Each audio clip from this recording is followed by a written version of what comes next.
আসসালামু আলাইকুম সুপ্রিয় শিক্ষার্থী, সিস্টেম এডুকেশন যশোরের পক্ষ থেকে সবাইকে জানাই আন্তরিক শুভেচ্ছা এবং অভিনন্দন। আশা করি সবাই অনেক ভালো আছো। যারা ক্যাডেটের জন্য প্রিপারেশন নিচ্ছ তাদের জন্য আজকের এই বিগত সালের প্রশ্ন বিশ্লেষণের তৃতীয় পর্ব। দেখো, প্রাচীন যুগে মানুষের সবচেয়ে বড় আবিষ্কার কী ছিল? আগুন। আদিমকালে কৃষির সূচনা করেছিল কারা?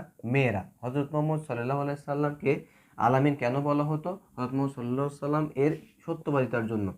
বৌদ্ধ ধর্মের ধর্মগ্রন্থের নাম কি? ত্রিপিটক। কোন ভিটামিনের অভাবে শিশুদের রিকেটস রোগ হয়? Vitamin D. পানি কোন পদার্থ? যৌগিক পদার্থ।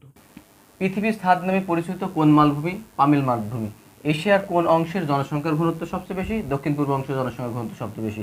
বাংলাদেশের আয়তন কত বর্গ কিলোমিটার? 1,47,570 বর্গ কিলোমিটার। ব্রহ্মপুত্র নদ কোথা হতে উৎপত্তি লাভ করেছে? হিমালয়ের মনোজ সরোবর থেকে উৎপত্তি লাভ করেছে। বাংলাদেশের মধ্য দিয়ে কোন রেখা অতিক্রম করেছে? বাংলাদেশের মধ্য দিয়ে কর্কট ক্রান্তির রেখা অতিক্রম করেছে। বাংলাদেশের বার্ষিক গড় বৃষ্টিপাত কত? 26.01 ডিগ্রি সেলসিয়াস। বাংলাদেশের সবচেয়ে উঁচু চূড়ার নাম কি? তাজিংডং বিজয়। রবীন্দ্রনাথ ঠাকুর কোন বইয়ের জন্য নোবেল পুরস্কার লাভ করেন? গীতাঞ্জলি কাব্যের জন্য। নিম্নলিখিত স্থানগুলো কোথায় অবস্থিত? নিঝুম দ্বীপ নোয়াখালীতে অবস্থিত। সেন্ট মার্টিন কক্সবাজার অবস্থিত।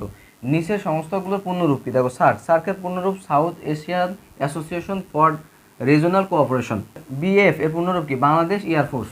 17 নম্বর, দেখো বলেছে সাতজন বীরশ্রেষ্ঠের নাম লেখো। প্রথম দেখো, lance Naik Munshi Abdur Rob, flight lieutenant Matiur Rahman, lance Naik Nur Mohammad Sheikh, সিপাহী মোস্তফা কামাল, সিপাহী Hamidur Rahman, engine room artificial Ruhul Amin এবং ক্যাপ্টেন মহিউদ্দিন জাহাঙ্গীর। এই ছিল 7জন বীরশ্রেষ্ঠ।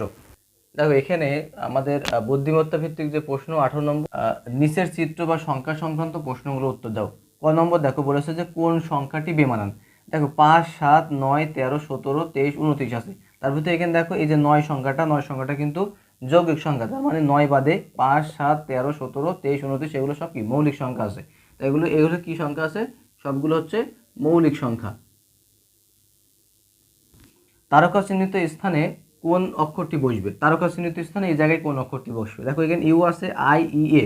তার মানে এগুলো আমরা বুঝতে পারছি ভাওয়েল। তার মানে এখানে কি আছে? ও বসবে। কি বসবে? ও বসবে। তাহলে এগুলো সব কি ভাওয়েল। এগুলো সব ভাওয়েল। তারপর গ নম্বর দেখো, বলেছে প্রশ্নবোধক স্থানে কোন সংখ্যাটি বসবে? প্রশ্নবোধক স্থানে তার মানে এই জায়গায় কোন সংখ্যাটা বসবে? দেখো, আমরা যদি 4 এবং 9 গুণ করি, তার মানে 4 গুণিত 9, 4 9 36 হয়। এই 36কে যদি 6 দিয়ে ভাগ দিই তাহলে আমার 6 ছক 36 আছে। তার মানে এই 6 আর 6 বেরোচ্ছে, এই 6 ছক 36 হয়। এখন এটা দেখো, এখানে তাহলে অনুরূপভাবে এই যে 4 গুণিত 5, এটা যদি গুণ করি তাহলে 4 5 20 হয়। এই 20কে যদি আমি 10 দিয়ে ভাগ দিই, তাহলে 10 দিয়ে 20 হয়। তার মানে এই জিজ্ঞাসাবোধক চিহ্নিত স্থানে আমাদের কত হবে? 2 হবে। দেখো, ঘ নম্বর বলেছে যে কুরাস চিহ্নিত স্থানে কোন সংখ্যাটি বসবে? তার মানে এই জায়গায় কোন সংখ্যাটা বসবে? তাহলে আমরা দেখো এখানে খেয়াল করি, 7 আর 5 12, 12 আর 3 15, 15 আর 3 18 হচ্ছে এখানে। তাহলে অনুরূপভাবে এখানে দেখো, 5 আর 1 6, 6 আর 6 12, 12 আর 2 14, এই 14 হচ্ছে এখানে। অনুরূপভাবে তাহলে এখানে দেখো আছে, যেহেতু এখানে যোগফল কত? 15 আছে। যোগফল কত? 15 আছে।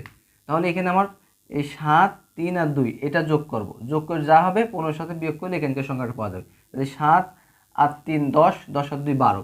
তার মানে দেখো 15 থেকে যদি 12 বাদ দিই তাহলে আমাদের কত হয়? 3 হয়। তাহলে এই চিহ্নিত স্থানে কি কত বসবে? এই চিহ্নিত স্থানে 3 বসবে। তারপর দেখো, শূন্য স্থানে কোন সংখ্যাটি বসবে?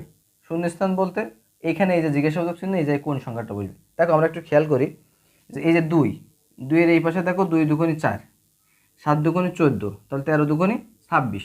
তার মানে প্রত্যেকটা সংখ্যা দ্বিগুণ করে করতে আসছে। তাহলে এই হচ্ছে আমাদের উত্তর।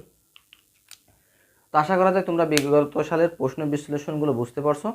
তো তোমরা ক্লাসগুলো কন্টিনিউ দেখতে থাকো, তাহলে তোমরা মোটামুটিভাবে তোমাদের ক্যাডেট পরীক্ষার জন্য যে প্রিপারেশন প্রয়োজন সেটা ইনশাল্লাহ কভার হয়ে যাবে। তো সবাই সুস্থ থেকো, ভালো থেকো, আল্লাহ হাফেজ।